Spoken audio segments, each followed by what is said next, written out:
students, so next topic is type of chemical reactions. ठीक है बेटा, अब हमने केमिकल रिएक्शंस के टाइप्स पढ़ने हैं. तो यहाँ पर टाइप्स दे रखे हैं. First is combination reaction, second decomposition reaction, third displacement reaction, fourth double displacement reaction, fifth oxidation reaction, sixth reduction reaction and seventh redox reaction. तो इन रिएक्शंस को वन बाय वन हमने डिस्कस करना है. क्लियर? तो फर्स्ट क्या आता है हमारे पास? Combination reaction.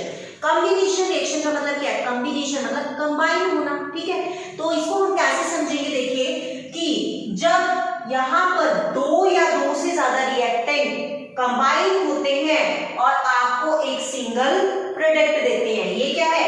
दो रिएक्टेंट है, आपस में कंबाइन हो रहे थे और यहाँ से मिल क्या रहा है आपको? एक सिंगल प्रोडक्ट. तो उसी को हम क्या बोलेंगे? That is called the combination reaction. देखिए कैसे? The reaction in which two और मोर रिएक्टेंट कंबाइन, टू और मोर, इससे ज्यादा भी हो सकता है, combine to form single product. और वो कंबाइन होकर हमें क्या दे रहे हैं? एक सिंगल प्रोडक्ट दे रहे हैं. ठीक है, फॉर एग्जांपल जैसे मैं बात करती हूँ C+O2, यहाँ पर दो रिएक्टेंट है, इन्होंने कंबाइन होकर हमें क्या देना है? एक सिंगल प्रोडक्ट. वो क्या दे दिया हमें? CO2 दे दिया. ठीक है, तो यहाँ पर ये रिएक्शन कौन सी हुई? That reaction is called the combination reaction. Clear है बेटा? अब आपको एक चीज ध्यान रखनी है इस रिएक्शन में, जब रिएक्टेंट आपस में कंबाइन हो रहे हैं और एक हमें सिंगल प्रोडक्ट दे रहे हैं, वहां से क्या होता है? कुछ हीट बाहर निकलती है. और जो हीट किसी रिएक्शन में बाहर निकलती है उन रिएक्शंस को हम किस नाम से जानते हैं? Exothermic reactions. कितनी बात समझ आ रही है? एक्सो मींस बाहर, थर्मिक मतलब हीट. की जिन रिएक्शन में हीट बाहर निकल रही है उसको हम क्या बोलेंगे? Exothermic reactions. क्लियर है? इतनी बात क्लियर हो गया आपको? Combination reaction. चलिए सेकंड चले डिकम्पोजिशन रिएक्शन पे. चलो फटाफट नोट कीजिए इसको. नेक्स्ट करते हैं डिकम्पोजिशन रिएक्शंस. अब देखिए सेकंड डिकम्पोजिशन रिएक्शन. डिकम्पोजिशन का मतलब क्या होता है? ब्रेक होना. ठीक है, तो इस रिएक्शन को हम कैसे पढ़ेंगे? कि जहां पर एक रिएक्टेंट ब्रेक होकर दो या दो से ज्यादा प्रोडक्ट्स फॉर्म कर देता है उसको हम क्या बोलेंगे? Decomposition reaction. देखिए the reaction in which single reactant, that is a single reactant, break into two और मोर प्रोडक्ट्स. यहाँ पर कितने प्रोडक्ट्स बन रहे हैं? दो या दो से ज्यादा अगर वो प्रोडक्ट फॉर्म करता है सिंगल रिएक्टेंट, उसको हम क्या बोलते हैं? Decomposition reactions. क्लियर बेटा? जैसे डिकम्पोजिशन रिएक्शन हम यहाँ पर देखते हैं तीन पार्ट्स में डिवाइड होती है. First is thermal decomposition, second is electrolytic decomposition and third is photo decomposition. Clear बेटा? तो अब थर्मल डिकम्पोजिशन क्या होता है? थर्मल का मतलब मैंने क्या बोला? हीट. मतलब कुछ रिएक्शन जो कि हीट की प्रेजेंस में डिकम्पोज होंगी उनको हम क्या बोलेंगे? Thermal decomposition. फॉर एग्जांपल अगर मैं बात करती हूँ कि CaCO3 कैल्शियम कार्बोनेट, जब आपने इस रिएक्शन को हीट दी तो ये ब्रेक होगी CaO प्लस CO2 में. तो यहाँ पर भी एक सिंगल रिएक्टेंट ब्रेक हुआ किसमें? टू प्रोडक्ट्स में. लेकिन कब हुआ? जब उसको हीट मिली. और जब हीट मिली तो उसको हम क्या बोलेंगे? Thermal decomposition reaction. और एक चीज और ध्यान रखनी है बेटा, अगर रिएक्शन में कोई सब्सटेंस हीट लेकर ब्रेक हो रहा है, मतलब यहाँ पर हीट मिल रही है, तो उसका दूसरा नाम क्या हो जाता है? That is the endothermic reaction. क्या होता है? Endothermic reaction. एंडो मतलब अंदर, थर्मिक मतलब हीट. जिस रिएक्शन में हीट अंदर जा रही है. ठीक है, तो यहाँ पर हीट ले रहा था तो क्या हुआ? हीट लेकर ब्रेक हुआ, तो उसको हम क्या बोलेंगे? Thermal decomposition. क्लियर बेटा? नेक्स्ट है इलेक्ट्रोलिटिक डिकम्पोजिशन. इलेक्ट्रोलिटिक डिकम्पोजिशन का मतलब क्या है? जो रिएक्शन इलेक्ट्रिसिटी की हेल्प से डिकम्पोज हो रही है.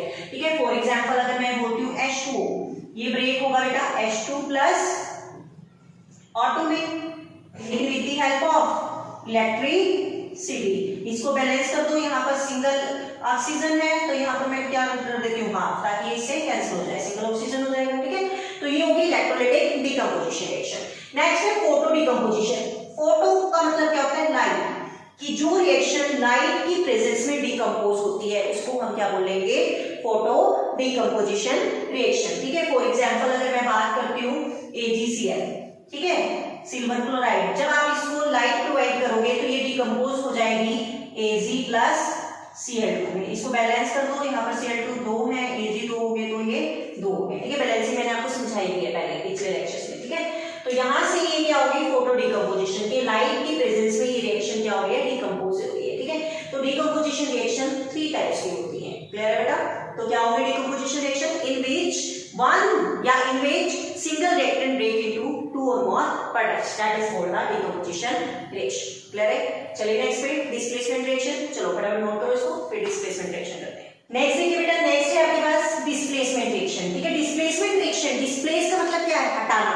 ठीक है, तो यहां पर क्या होगा कि अगर रिएक्शन में एक मोर रिएक्टिव एलिमेंट है और एक लेस रिएक्टिव एलिमेंट है, ठीक है, तो मोर रिएक्टिव एलिमेंट या more reactive metal less reactive metal को क्या कर देगा? हटा देगा और उसकी जगह अपने आप ले लेगा। ठीक है, तो कैसे समझेंगे? देखिए जैसे मैं बोलती हूँ कि यहाँ पर ये क्या है? रिएक्टेंट और ये क्या है? प्रोडक्ट। तो इस रिएक्शन में रिएक्टेंट है और एक ए है और दूसरा बीसी है। ठीक है, तो ए में मान के चल रही हूँ यहाँ पर क्या है? मोर रिएक्टिव है और जो बी है दैट इज लेस रिएक्टिव है। तो डिस्प्लेसमेंट रिएक्शन क्या कहता है? ये जो मोर रिएक्टिव एलिमेंट है या मोर रिएक्टिव मेटल है, ये बी को मतलब लेस रिएक्टिव मेटल को क्या कर देगा? हटा देगा और अपने आप यहाँ आके इसकी जगह ले लेगा। ठीक है, तो ये अगर इसने इसको हटा दिया क्या बन जाएगा? एसी। तो ये क्या बन गया? एसी और बी को क्या कर देगा? बाहर निकाल देगा। ठीक है, तो ये ऐसी रिएक्शंस क्या कहलाती हैं? Displacement reaction. ठीक है, देखिए क्या कह रहे हैं? The reaction in which more reactive metal displace less reactive metal and form a product. जहां पे मोर रिएक्टिव मेटल क्या कर देता है? लेस रिएक्टिव मेटल को डिस्प्लेस कर देता है और क्या बना देता है? प्रोडक्ट बना देता है। उसको हम क्या बोलेंगे? Displacement reaction. ठीक है, अब मोर रिएक्टिव और लेस रिएक्टिव के लिए आपको रिएक्टिविटी सीरीज का पता होना चाहिए कि मोर रिएक्टिव एलिमेंट कौन सा है और लेस रिएक्टिव एलिमेंट कौन सा है। देखिए बेटा मैंने यहाँ पर एक सीरीज लिखी है। ठीक है, ये इसको हम प्लान कैसे करेंगे? केदारनाथ का माली आलू जरा फीके पकाता है।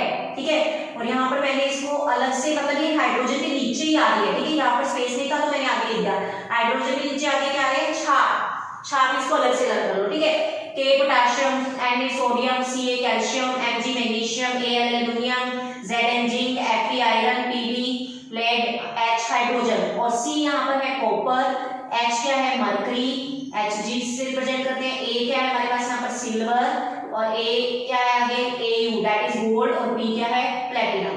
तो इस सीरीज का मतलब क्या है? यहाँ पर जो मेटल मिलेंगे आपको वो क्या मिलेंगे? मोस्ट रिएक्टिव और लास्ट में जो मिलेंगे that is least reactive. Clear बेटा? इतनी बात क्लियर है? तो आप देखिए जैसे मैं एग्जांपल के थ्रू समझाऊंगी इसको। सपोज ए को मैंने ले लिया, सपोज मैं कोई मेटल ले रही हूँ आयरन Fe, ठीक है, प्लस बीसी में ले रही हूँ सपोज CuSO4। ठीक है, तो यहाँ पर जो कॉपर है और आयरन है इन दोनों के बीच में रिएक्शन होगी तो हमने देखना है कौन सा मोस्ट रिएक्टिव एलिमेंट है कौन सा लेस रिएक्टिव एलिमेंट है। तो इस सीरीज में देखो Fe यहाँ पर आता है और कॉपर यहाँ पर आता है, तो मतलब ऊपर से नीचे जा रहे हैं तो ये तो लीस्ट हो गया और ये क्या हो गया? Generally that is most reactive. तो मतलब ये चेंज करेगा, तो मतलब ये क्या करेगा? इस कॉपर को हटा देगा और अपने आप इसकी जगह ले लेगा। क्या बन जाएगा? FeSO4 प्लस इस कॉपर को क्या कर दिया? इसने हटा दिया मतलब बाहर निकाल दिया। तो ये क्या कहलाएगी? Displacement reaction. क्लियर है भैया? नेक्स्ट बेटा देखिए डबल डिस्प्लेसमेंट रिएक्शन। पहले हमने पढ़ी थी डिस्प्लेसमेंट मतलब जहां पर एक reactive metal less reactive metal को क्या कर रहा था? डिस्प्लेस कर रहा था। ठीक है, तो मतलब डबल डिस्प्लेसमेंट का मतलब क्या होगा कि 2 टाइम्स। ठीक है, 2 टाइम्स डिस्प्लेसमेंट होगी यहाँ पर।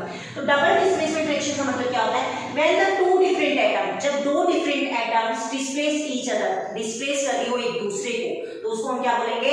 Double displacement reaction. कैसे देखिए AB प्लस CD, ठीक है, क्या बन रहा है? AC प्लस BD, मतलब ये क्या कर रहा है? B को डिस्प्लेस कर रहा है और क्या आ रहा है इसकी जगह? C, और यहाँ पर क्या हो रहा है? यहाँ पर D के पास क्या है? C, मतलब ये इसको रिप्लेस कर रहा है और इसकी जगह क्या आ रहा है? B। तो ये क्या होगी? 2 एटम्स ने एक्सचेंज करा तो उसको हम क्या बोलेंगे? Double displacement reaction. ठीक है, जैसे for example AgNO3 plus NaCl। ठीक है, अब यहाँ पर Ag किसको पकड़ेगा? Na को नहीं पकड़ेगा।